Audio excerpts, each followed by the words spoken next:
இந்த தேர்தலுடைய super star யாரு? பாட்டு இருக்கு, சூப்பர் ஸ்டார் யாருன்னு கேட்டா சின்ன குழந்தைகள். அது மாதிரி தேர்தல் அறிக்கை சொல்லும். தலைவர் கலைஞர் அவர்களின் அறிவுரைப்படி ராமநாதபுரம் கூட்டுக்குடிநீர் திட்டத்தை உருவாக்கினார். அதை தொடங்கி வைக்க வருகை தந்த தலைவர் கலைஞர் அவர்கள் அந்த மேடையிலே சொன்னார், இந்த திட்டப்பணியை, இந்த பெரும் பணியை 3 ஆண்டுகளில் செய்ய முடியும் என எனக்கு அதிகாரிகள் சொல்லியிருக்கிறார்கள். இதை முன்னரே முடிக்க முடிஞ்சா பரிசு பொருட்களோட நான் அந்த திறப்பு விழாவுக்கு வருவேன்னு சொன்னார். 2 ஆண்டுகளில் உங்களுக்காக செஞ்சு முடிச்ச அதிகாரிகளுக்கு அந்த பரிசை பெற்றுக் கொடுத்த இந்த ஸ்டாலின் கிட்ட இன்றைக்கு பெருமையோடு அந்த உணர்வை பெற்று வாக்கு கேட்க வந்திருக்கிறேன். அப்ப மட்டுமா கடந்த 5 ஆண்டுகளில் ராமநாதபுரம் மாவட்டத்தை புதிய உயரத்திற்கு கொண்டு சேர்ப்ப அந்த உரிமையோடு உங்களிடத்தில் வாக்கு கேட்க வந்திருக்கிறேன். ராமநாதபுரம் அடுத்த கட்ட வளர்ச்சிக்கு ரெடியா? திராவிட மாடல் 2.0க்கு ரெடியா? மகிழ்ச்சி. நம்ம ஆட்சி பொறுப்புக்கு வந்தபோது தமிழ்நாடு எந்த நிலையில இருந்துச்சு? கொரோனாவில் ஆக்சிஜன் சிலிண்டர்கள் கூட கிடைக்காத நிலையில் இருந்துச்சு. தமிழ்நாட்டோட பொருளாதாரம் 0.07 அந்த விழுக்காடு தான் இருந்துச்சு, சரிஞ்சு கிடந்துச்சு. நடுநிலைமை படுபாதாளத்தில் இருந்துச்சு. போர்க்கால அடிப்படையில் சொல்லுவாங்கல்ல, அந்த மாதிரி முதல்ல கொரோனாவிலிருந்து மக்களை மீட்டெடுத்தோம். அடுத்து திறமையான நிர்வாகத்தால் நிதி நிலைமையை மீட்டெடுத்திருக்கிறோம். அதனுடைய பயனா இந்தியாவிலேயே முதல் மாநிலமா 11.19 விழுக்காடு என்ற டபுள் டிஜிட் பொருளாதார வளர்ச்சியை கொண்டு வந்திருக்கிறோம். இதெல்லாம் சாதாரணமாக நடக்கல, கடுமையா உழைச்சிருக்கிறோம். சிந்திச்சு பாருங்க, கடந்த 5 ஆண்டுகளில் என்னை செய்திகளில் பார்க்காத நாள் இருக்காது. ஆய்வு கூட்டம், கள ஆய்வுகள், அரசு நலத்திட்ட விழாக்கள், காணொலி வாயிலாக திறப்பு விழாக்கள், நேரடியாக மக்கள் சந்திப்பென தொடர்ந்து இயங்கிக்கிட்டே இருந்தேன். நான் மட்டுமல்ல, அரசு இயந்திரத்தை முழுமையாக செயல்பட வச்சேன். அமைச்சர்கள் தொடங்கி கடநிலை ஊழியர்கள் வரைக்கும் கடுமையான உழைப்பை போட்டு தமிழ்நாட்டை மீட்டு இன்று இந்தியாவிலேயே நம்பர் 1 மாநிலமாக தமிழ்நாட்டை கொண்டு வந்திருக்கிறோம். ஆனால் இந்த வளர்ச்சி போதுமா? நமக்கு போதாது. சொல்லுங்க, போதாது. தமிழ்நாட்டுக்கு இந்த வளர்ச்சி போதுமா? நிச்சயம் போதாது. தமிழ்நாட்டை உலக அளவில் தனி பிராண்டா நாம வளர்த்தெடுக்கணும். அதுக்கு ஏப்ரல் 23ஆம் தேதி நீங்க எல்லாரும் திமுக தலைமையிலான மதச்சார்பற்ற முற்போக்கு கூட்டணிக்கு வாக்களிக்கணும். உங்க அனுமதியோட இப்போ நமது வெல்லும் வேட்பாளர்களை அறிமுகப்படுத்தலாமா? உங்க அனுமதியோட முதல்ல முதுகுளத்தூர் சட்டமன்ற தொகுதி நமது வெல்லும் வேட்பாளர் முன்னாடி வாங்க. என்ன கொஞ்சம் முன்னாடி நான் சொல்ற வரைக்கும் நமது வெல்லும் வேட்பாளர் ராஜகண்ணப்பன் அவர்கள். கொஞ்சம் 2 நிமிஷம் இல்லைங்க. நீண்ட அரசியல் அனுபவம் கொண்டவர். நம்மோட திராவிட மாடல் அரசில் அமைச்சரா சிறப்பாக செயல்பட்ட இவர் முதுகுளத்தூர், கமுதி, பார்த்திபனூர் சுற்றுச்சாலைகள், கடலாடை, ஐடிஐ உள்ளிட்ட நல்ல பல திட்டங்களை கொண்டு வந்திருக்கிறார். ஆகவே ராஜகண்ணப்பனுக்கு உதயசூரி சின்னத்தில் நீங்க எல்லாரும் வாக்களிக்கணும். அடுத்து ராமநாதபுரம் சட்டமன்ற தொகுதி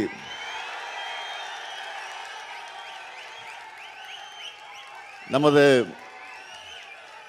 வெல்லும் வேட்பாளர் காதர் பாட்சா முத்துராமலிங்கம்.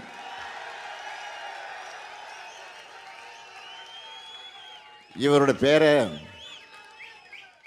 ராமநாதபுரத்தோட நல்லிணகுடத்தை சொல்லும். ராமநாதபுரத்தோட மாவீரர் காதர் பாட்சா என்ற வெள்ளச்சாமி அவர்கள் மகன். கழகத்தோட மாவட்ட செயலாளர். ஏராளமான நலத்திட்டங்களை செஞ்சு கொடுத்திருக்கக்கூடிய இவரை கடந்த முறை 50,000 வாக்கு வித்தியாசத்தில் வெற்றி பெற வச்சிங்க. அந்த ரெக்கார்டை இந்த முறை முறியடிக்க அவருக்கு நீங்க எல்லாரும் உதயசூரியன் சின்னத்தில் வாக்களிக்கணும். அடுத்து திருவாடனை சட்டமன்ற தொகுதி நமது வெல்லும் வேட்பாளர் காங்கிரஸ் பேரியக்கத்தை சார்ந்த ராம கருமாணிக்கம் அவர்கள். இவருடைய தாத்தா கரியமாணிக்கம், அப்பா KR ராமசாமி ஆகியோருடைய வழித்தடத்தில் வந்திருப்பவர் தான் தம்பி ராம கருமாணிக்கம் அவர்கள். மரியாதைக்குரிய அண்ணன் KR ராமசாமி அவர்கள் 5 முறை மக்கள் அன்பையும் நம்பிக்கையும் பெற்று சட்டமன்றத்தில் ஒழிச்சவர். அப்படிப்பட்டவருடைய அன்பு மகன் ராம கருமாணிக்கத்திற்கு கடந்த முறை எப்படி ஆதரவு தந்தீர்களோ இந்த முறையும் கை சின்னத்தில் நீங்க எல்லாரும் அவருக்கு வாக்களிக்கணும். அடுத்து பரமக்குடி சட்டமன்ற தொகுதி நமது வெல்லும் வேட்பாளர் KK கதிரவன் அவர்கள். வழக்கறிஞர், இளைஞரணியில வளர்ந்தவர். மாவட்ட ஊராட்சி குழு உறுப்பினராக பணியாற்றி செவ்வூர் பகுதியில் 17 கோடி ரூபாய் மதிப்பீட்டில் பாலம் உள்ளிட்ட பல்வேறு கிராமங்களுக்கு அடிப்படை வசதிகளை செஞ்சு கொடுத்தவர். இவருக்கு உதயசூரிய சின்னத்தில் நீங்க எல்லாரும் வாக்களிக்கணும். கடந்த முறை 4 தொகுதியிலும் வெற்றியை கொடுத்தீங்க. இந்த முறையும் 100% வெற்றியை கொடுப்பீங்களா? கடந்த முறையை விட அதிகமான வாக்கு வித்தியாசத்தில் வெற்றியை தருவீங்களா? உறுதியா? நிச்சயமா? அப்புறம் நாங்க உறுதியாயிடுச்சு, உட்காருங்க.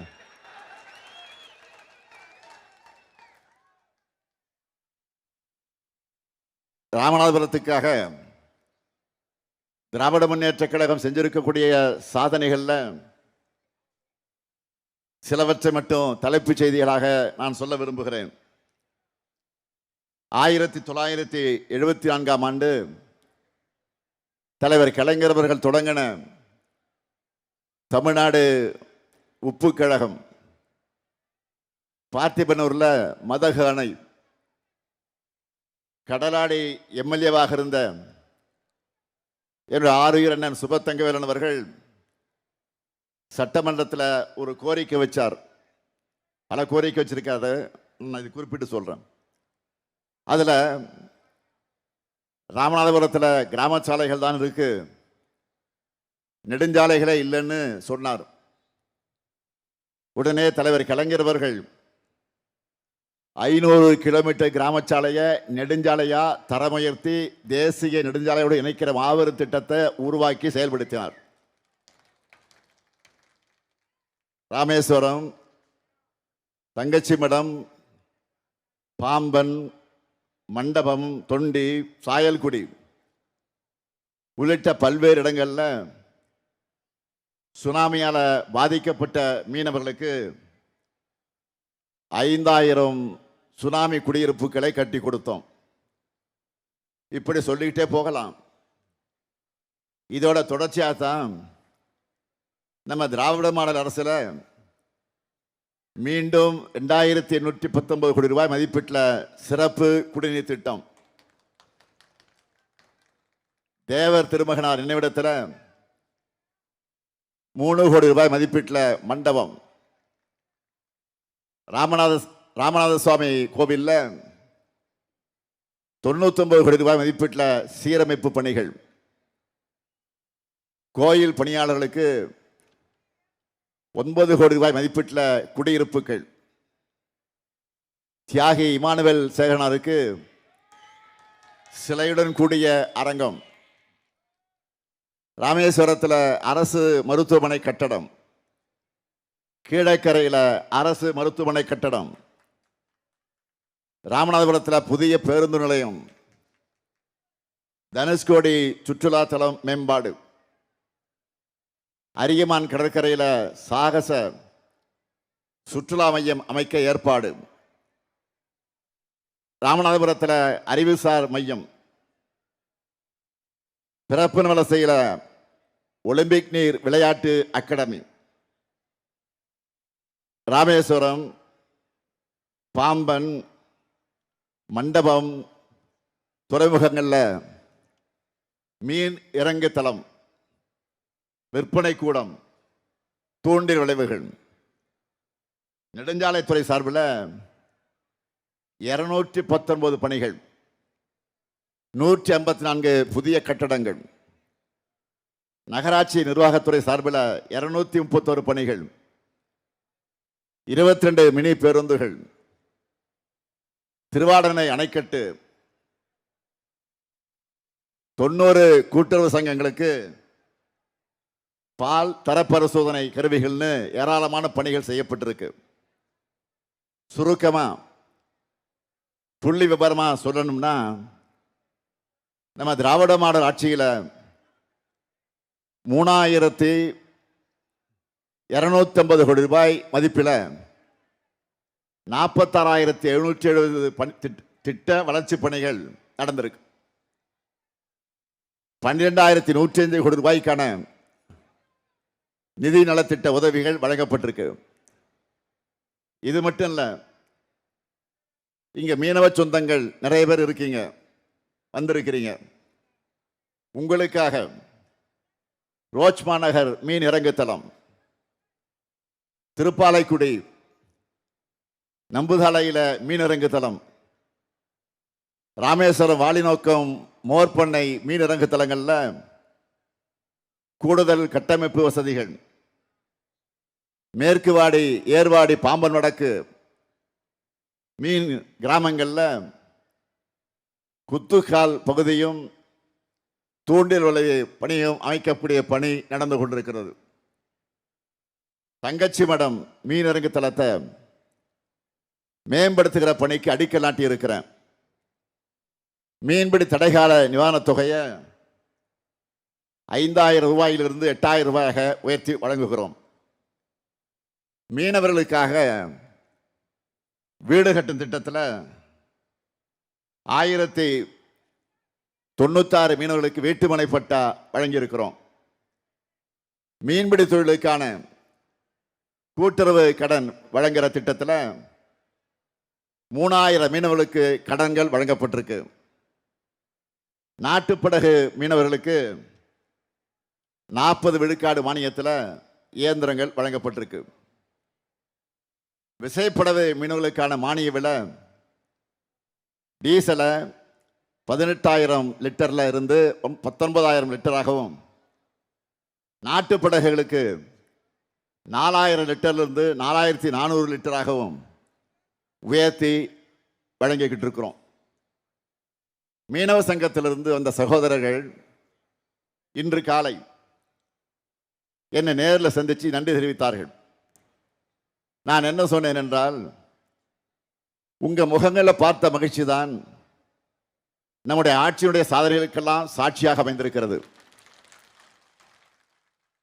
இந்த ராமநாதபுரத்தில் மட்டும் இல்லை, வள்ளுவமனை இருக்கிற கன்னியாகுமரியிலிருந்து ஆரம்பித்து தலைநகர் சென்னை வரைக்கும் ஒவ்வொரு மாவட்டத்திலையும் என்னென்ன சாதனைகளை செய்கிறோம் என்று இந்த புள்ளி விவரங்களை எல்லாம் இங்கே உங்கள் முன்னால் நின்று கொண்டிருக்கக்கூடிய இந்த ஸ்டாலின் இப்போ சொல்ல போகிறேன், இப்போ சொல்லிக்கிட்டு இருக்கிறேன். ஆனால் நான் கேட்கிற ஒரே கேள்வி, இப்படி ஒரு நாள் பழனிசாமி என்றைக்காவது பேசி இருக்கிறாரா? அவர் என்ன பண்ணிட்டு இருக்கிறாரு? மறைந்த தலைவர்களை, நம்முடைய நெஞ்சமெல்லாம் வாழ்ந்திருக்கக்கூடிய தலைவர்களை கொச்சைப்படுத்தி பேசுகிறார். அடுத்தவருடைய மரணத்தை எதிர்பார்த்து பேசுறது அவருடைய கடமையாக இருக்கு. போ பெண்களை கண்ணியம் இல்லாம பேசுறது, அதை இப்போ தொடர்ந்து செஞ்சுக்கிட்டு இருக்கிறார்.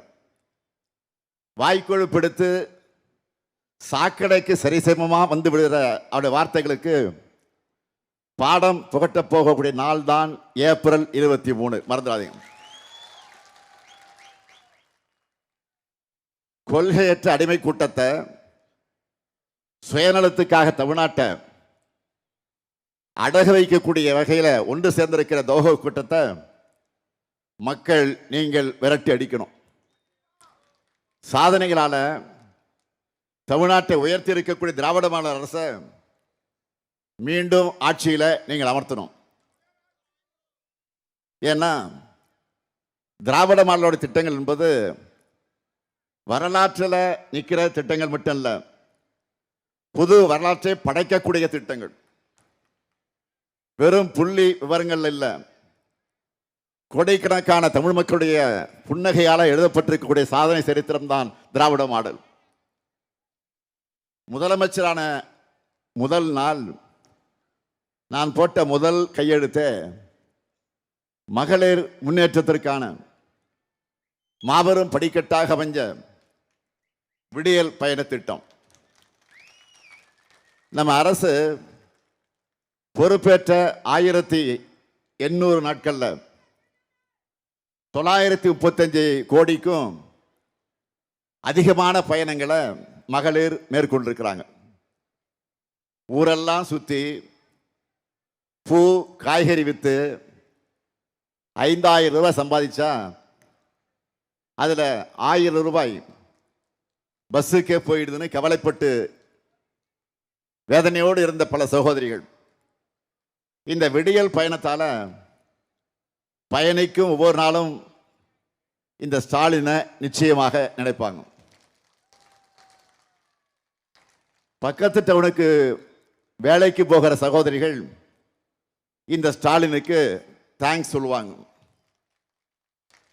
2-3 ஊர் தள்ளி இருக்கக்கூடிய அப்பா அம்மாவையும் உறவினர்களையும் அடிக்கடி பார்க்க தவிச்சு கொண்டிருந்த பெண்கள் நினைச்ச உடனே பஸ்ஸில் ஏறி போய் அவங்க அப்பா அம்மாவை பார்க்கும்போது நிச்சயமாக இந்த அண்ணனை நினைப்பாங்க. இப்படி மகளிர் வாழ்வோட ஒரு அங்கமாகிவிட்ட விடியல் பயணத்துக்கான பேருந்துகளை விரைவில் அமைய போகிற திராவிட மாடல் 2.0 ஆட்சியில் அதிகரிக்க போகிறோம். இது மட்டுமா, 1,31,00,000 மகளிருக்கு ஒவ்வொரு மாதமும் 1000 ரூபாய் வழங்கிக் கொண்டிருக்கக்கூடிய கலைஞர் மகளிர் உரிமை திட்டம் இனி உங்களுடைய உரிமை தொகை எவ்வளவு? மகளிர் சொல்லட்டும், எவ்வளவு? 2000 ரூபாயாக உயரப்போகுது.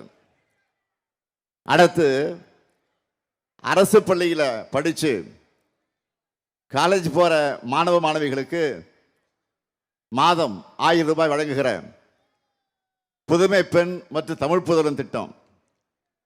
இனி அந்த தொகை 1500 ரூபாயாக உயரப்போகுது.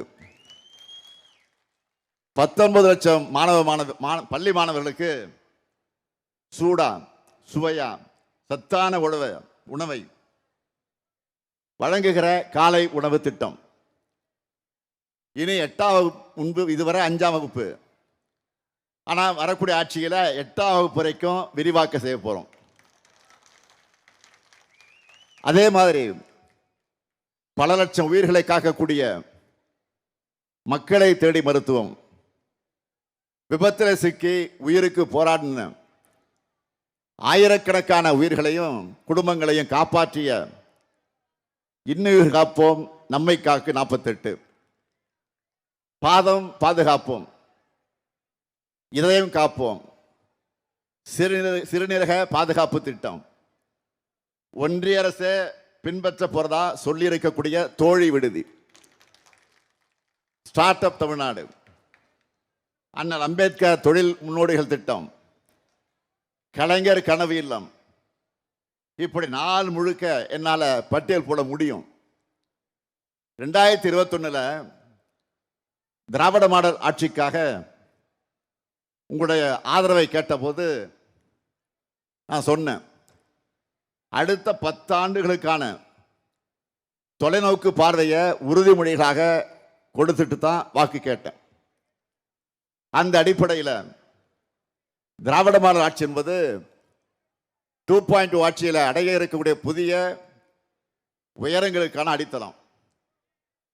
அதுக்கான செயல் திட்டமாகத்தான் நம்ம சூப்பர் ஸ்டாரை களமிறக்கி இருக்கிறோம். இந்த தேர்தலுடைய சூப்பர் ஸ்டார் யாரு? பாட்டு இருக்கு, சூப்பர் ஸ்டார் யாருன்னு கேட்டா சின்ன குழந்தைகள், அது மாதிரி தேர்தல் அறிக்கை சொல்லும். நம்முடைய தேர்தல் அறிக்கை சூப்பர் ஸ்டார் என்ன சொல்றாரு? 8000 ரூபாய் கூப்பன் வழங்க போறோம். யாருக்கு? இல்லத்தரசிகளுக்கு. மகிழ்ச்சி தானே? சொல்லுங்க, மகிழ்ச்சி தானே? இப்பவே வீட்டுக்கு வீடு என்ன டிஸ்கஷன் தெரியுமா? இல்லத்தரசி கூப்பன்களை வச்சு என்ன புது பொருள் வாங்கலாம், இதுதான் டிஸ்கஷன். இந்த கூப்பனை வச்சு உங்களுக்கு தேவைப்படக்கூடிய வீட்டு உபயோக பொருள் புதுசாகவும் வாங்கிக்கலாம். இல்லைன்னா பழைய பொருளை எக்ஸ்சேஞ்ச் பண்ணி புது பொருளையும் வாங்கிக்கலாம். எல்லாமே உங்க சாய்ஸ் தான். உங்க வீட்டுக்காரெல்லாம் கேட்காதீங்க. ஏதாவது பிரச்சனை பண்ணா அண்ணன் சொல்லுங்க, நான் இருக்கேன். உங்களுக்கு பிடிச்ச கடையில் உங்களுக்கு பிடிச்ச பிராண்டை நீங்க வாங்கிக்கலாம். அடுத்து 20 லட்சத்துக்கு அதிகமான உழவர்கள் பயன்பெறக்கூடிய வகையில் நவீன மின்சார பம்பு செட்டுகள் வழங்க போறோம். உயர்கல்வி முடிச்சிருக்கக்கூடிய 5 லட்சம் இளைஞர்கள் வேலைவாய்ப்பு பெறக்கூடிய வகையில் நான் முதல்வன் திட்டத்தில் 1500 ரூபாய் உதவித்தொகையோட 6 மாதம் பயிற்சி வழங்க போறோம்.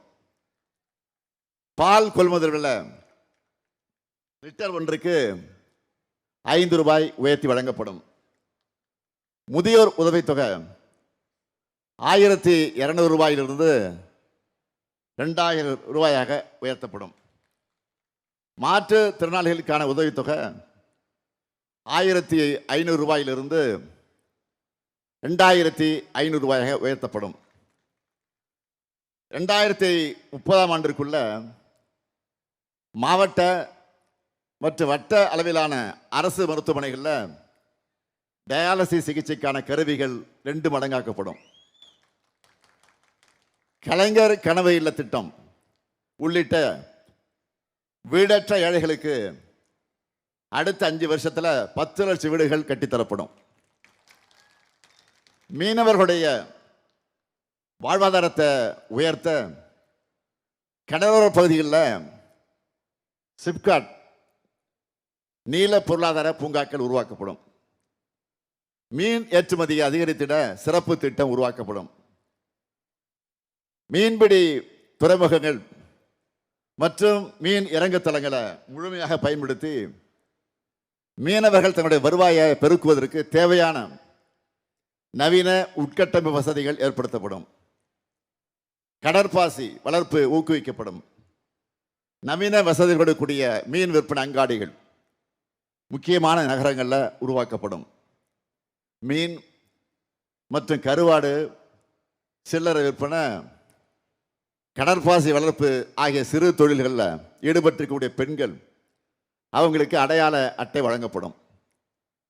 மீனவருடைய துயரை துடைக்க இந்தியா இலங்கை ஒப்பந்தம் மீளாய்வு செய்யப்பட்டு கச்சத்தீவை மீட்க தொடர்ந்து ஒன்றிய அரசை வலியுறுத்துவோம்.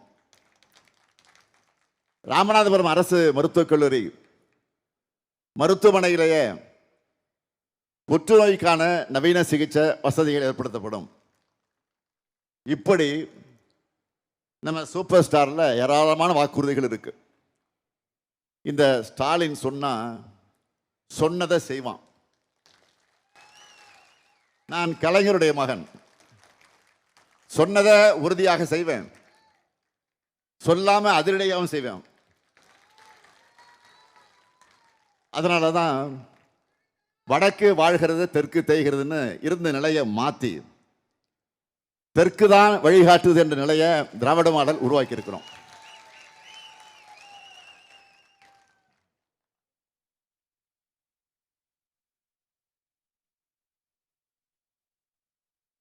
அப்படி வழிகாட்டக்கூடிய தெற்கை வஞ்சிக்கிற செயலில் தான் ஒன்றிய பாஜக அரசு இறங்கியிருக்கு.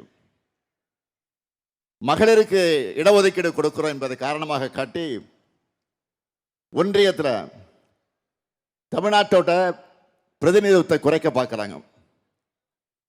மக்கள் தொகையை கட்டுப்படுத்தி நாட்டோட வளர்ச்சிக்கு துணை நின்ற தமிழ்நாடு உள்ளிட்ட மாநிலங்களை தண்டிக்க பார்க்குறாங்க. இதை இந்தியாவில் இருக்கிற அத்தனை ஜனநாயக இயக்கங்களும் எதிர்க்க போகிறோம். இந்த அநியாயத்தை எல்லாம் எதிர்த்து கேள்வி கேட்கிற துணிச்சல் பழனிசாமிக்கு இருக்கா? மற்றதுக்கெல்லாம் வாய்க்கிழியே பேசுகிற பழனிசாமி பாஜகவோட அட்டுழியங்களை எதிர்த்து கேள்வி கேட்க சொன்னா மட்டும் சைலண்ட் மோடுக்கு போயிடுறாரு.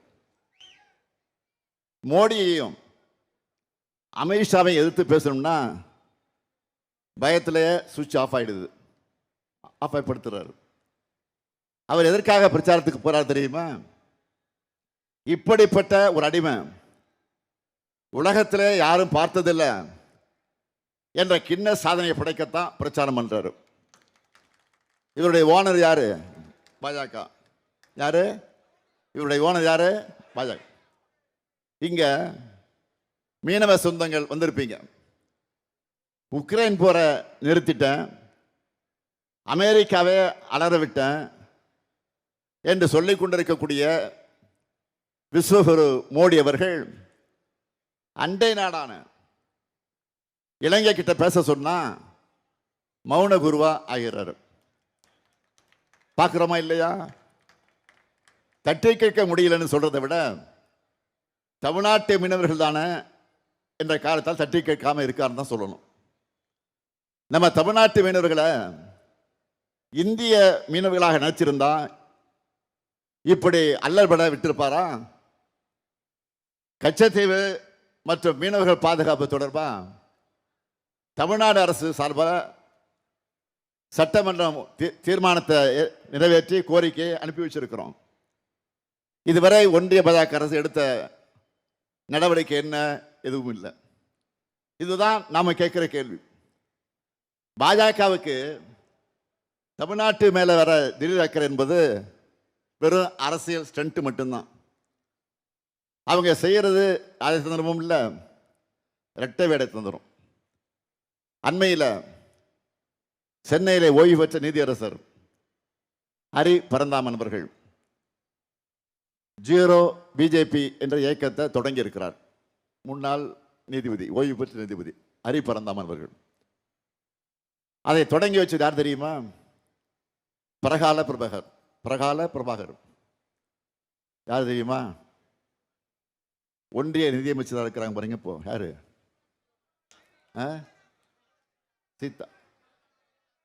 நிர்மலா சீதாராமன்.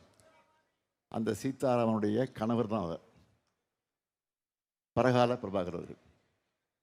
அவர் என்ன சொல்றாருன்னா, தமிழ்நாட்டு தேர்தல் நாட்டுக்கே முக்கியமான தேர்தல். பாஜகவுக்கு விழுகிற ஒவ்வொரு வாக்கும் இந்திய அரசியலமைப்பு சட்டம் போற்றி பாதுகாக்கக்கூடிய உயர்ந்த விழுமியங்கள் மீது விடக்கூடிய மரண அடி. அது மட்டும் இல்ல, மத நல்லிணக்கம், மொழி நல்லிணக்கம், மாநிலங்களுக்கான அந்த இடையில இருக்கக்கூடிய நல்லிணக்கம் ஆகியவற்றுக்கு விடக்கூடிய மரண அடி. சமத்துவம், சகோதரத்துவம், சமூக நீதி, சுதந்திரம், பன்முகத்தன்மை உள்ளிட்டவற்றை மீது விடக்கூடிய மரண அடி என்று எச்சரித்திருக்கிறார். நாம் என்ன மொழி பேசணும், நாம் என்ன படிக்கணும், நாம் என்ன உடுத்தணும் முடிவு செய்கிற பாஜகவை தமிழ்நாட்டுக்குள்ள அனுமதிக்க கூடாதுன்னு பிரகால பிரபாகர் அவர்கள் தமிழ்நாட்டு மக்களுக்கு வேண்டுகோள் விடுத்திருக்கிறார். ஒன்றிய நிதியமைச்சருடைய கணவர். பாஜக எவ்வளவு பெரிய டேஞ்சரை உண்டாக்கி இருந்தா அவர் இப்படி பேசியிருப்பார் நினைச்சு பாருங்க. அண்மையில் மேற்கு வங்கத்தில் தேர்தல் அறிக்கை வெளியிட்டிருக்கக்கூடிய பாஜக பொது சிவில் சட்டத்தை கொண்டு வரும்னு சொல்லியிருக்காங்க. நம்மளோட பன்முகத்தன்மைக்கு பாஜக விட்டிருக்கக்கூடிய நேரடி சவால் இது. மேற்கு வங்கத்திலிருந்து விட்டிருக்கக்கூடிய அந்த சவாலை அவங்களால தமிழ்நாட்டில் விட முடியல. ஏன்னா தமிழ்நாட்டை பாதுகாத்துட்டு இருக்கிறது திராவிட பெருஞ்சுவர். தந்தை பெரியார், பேரறிஞர் அண்ணா, தலைவர் கலைஞர் கட்டி காத்த இந்த தமிழ் கோட்டையை சமத்துவத்துக்கு எதிரான மதவாத கும்பல்கள் ஆக்கிரமிக்க ஒரு நாளும் தமிழர்கள் அனுமதிக்க மாட்டார்கள், அனுமதிக்க மாட்டோம். இதை பாஜகவும் உணர்ந்திருக்கு. அதனால்தான் நம்ம கையெடுத்து நம்ம கண்ணை குத்துகிற வேலையை செய்ய இன்றைக்கு அவர்கள் அதிமுகவை தேர்ந்தெடுத்திருக்கிறாங்க. பாஜகவை தமிழ்நாட்டுக்குள் அழைச்சிட்டு வருவதற்கான பல்லக்கு தூக்கியாக மாறி இருக்கக்கூடியவர் தான் பழனிசாமி. தமிழ்நாட்டுக்கு வரிசை கட்டி வர்ற பாஜக அமைச்சர்களும் நட்சத்திர பேச்சாளர்களும் தொடர்ந்து என்ன பேசுறாங்க? தமிழ்நாடு மும்மொழி கொள்கையை ஏற்றுக்கணும் அப்படின்னு பேசுறாங்க. இதை ஒரு நாளாவதே கண்டிச்சிருக்கிறாரா பழனிசாமி? மும்மொழி கொள்கை மட்டும் இல்ல, இந்திய ஒன்றியத்தில் தமிழ்நாட்டோட பிரதிநிதித்துவத்துக்கு ஆபத்தா தொகுதி சீரமைப்பு திட்டம் தலைக்கு மேல கத்தியா தொங்கிக்கிட்டு இருக்கு. இதை கண்டிச்சு தமிழ்நாட்டுடைய உரிமைக்காக ஒரு வார்த்தையாவது பழனிசாமி பேசியிருக்கிறாரா? பொது சிவில் சட்டம், அது குறித்து பழனிசாமியுடைய நிலைப்பாடு என்ன? 3 வேளாண் சட்டங்களை ஆதரித்து பெரிய அட்டார்னி ஜெனரல் மாதிரி லா பாயிண்ட் எல்லாம் பேசிட்டு இருக்காரு. பொது சிவில் சட்டம் பற்றி கருத்து சொல்வாரா பழனிசாமி அவர்கள? காலில் விழுந்து விழுந்து கால்களை வாரிவிட்ட நீங்க இப்போ சொந்த மக்களுக்கே குழிபறிச்சு துரோகம் பண்றீங்க. இதுதான் பழனிசாமி செய்யக்கூடிய பச்சை துரோகம். பழனிசாமி தமிழ்நாட்டை ஆட்சி செய்த 4 ஆண்டுகள் என்பது ஊழல்களும் மக்கள் விரோத நடவடிக்கை நிறைந்த 2 ஆட்சி காலம். சுருக்கமா சொல்லணும்னா அவருடைய ஆட்சியின் அடையாளங்கள் என்ன? பொல்லாத ஆட்சிக்கு பொள்ளாட்சிய சாட்சி, துப்பு கெட்ட ஆட்சிக்கு தூத்துக்குடிய சாட்சி, கொடூரமான ஆட்சிக்கு கொடநாடைய சாட்சி, கேடுகட்ட ஆட்சிக்கு சாத்தான்குளமே சாட்சி. எல்லாமே நெகட்டிவா தான் இருக்கு. தவறுக்கு மேல் தவறுகள் செஞ்ச பழனிசாமி தன்னுடைய தவறுகளிலிருந்து தப்பிக்க சரண்டரான இடம்தான் பாஜகவுடைய வாஷிங் மிஷின். தன்னுடைய தவறுகளிலிருந்து தப்பிக்க அவர் கொடுத்த விலைதான் தமிழ்நாட்டுடைய உரிமைகள். அதிமுகவுக்கு விழுகிற ஒவ்வொரு வாக்கும் பாஜகவுக்கு விழுகிற வாக்குகள். தனி மனிதர்களை விட நமக்கு தமிழ்நாடு தான் பெருசு. எனவே தமிழ்நாட்டை வட்டமிடக்கூடிய பாஜக எனும் பருந்த விரட்டி அடிக்கணும். அதனால தான் நடக்கிற தேர்தல் தமிழ்நாடு வெர்சஸ் என்டிஏன்னு அழுத்தமா சொல்றேன். தமிழ்நாட்டுக்கு துரோகம் செய்யக்கூடிய 10 தோல்வி பழனிசாமிக்கு 11வது தோல்வியை கொடுத்து விரட்டணும். டபுள் இன்ஜின் டப்பா இன்ஜின் சொல்லிக்கிட்டு இருக்கிற டெல்லியோட ரிமோட் கண்ட்ரோலுக்கு அடிமைகள் தமிழ்நாட்டில் ஆளக்கூடாது. நேற்று ஐபிஎல் மேட்ச் பார்த்துருப்பீங்கன்னு நினைக்கிறேன். நேற்று நான் காரில் புதுக்கோட்டையிலிருந்து திருப்பத்தூர் போகும்போது ஐபேடை வச்சுக்கிட்டு மேட்ச் பார்த்தேன். என்ன ஆச்சு ரிசல்ட் தெரியுமா உங்களுக்கு? டெல்லி தோத்துருச்சா, சென்னை நீ வச்சு பெற்றுச்சா? அதுதான்